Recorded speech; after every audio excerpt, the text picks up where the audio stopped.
I gave the evidence from your Gospels, and I proved, even with the Raymond Brand quote, and from showing the difference between Mark and John, that John was reacting to Christians who believed Jesus' prayer was heard and that Simon of Simon was on the cross. So if you never grasp that point, you can watch the video again and you'll see me address it. I even addressed Bart Ehrman, and you mentioned James Dunn, so I'll mention what James Dunn mentions in his book, Remembering Jesus, I believe it's called off the top of my head. He speaks about the limitations of the historical critical method, and he himself mentions that they cannot, with that method, verify miracles. And if there's a choice between verifying a miracle or going with something that we can see naturalistically, they will always go with a naturalistic option. So if there's two choices, Jesus was saved by God or Jesus died, a historian cannot verify the miracle, which is why they will say that the crucifixion is a fact, but on the same premise that they will deny that Jesus died was saved from the cross through a miracle, is the same reason they would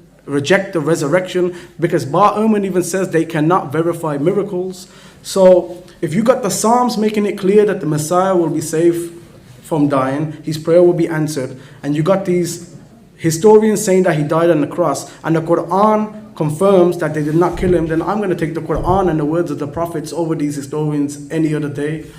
And also, with all due respect, Dr. White misrepresented Ehrman as well. Ehrman doesn't believe that John teaches that Jesus is Yahweh. Ehrman, in his book, How Jesus Became God, says that John's seeing Jesus as a God, but still under Yahweh, because nowadays we think there's humans and then there's God, and that's it. In the ancient times, there were humans, and then there was these Elohim type of figures in the middle, and then there was Yahweh, the supreme God. So John has brought him up to Elohim, a God, but he hasn't made him on the level of Yahweh yet. That would be later Christians after John. That's Ehrman's position. Thank you very much.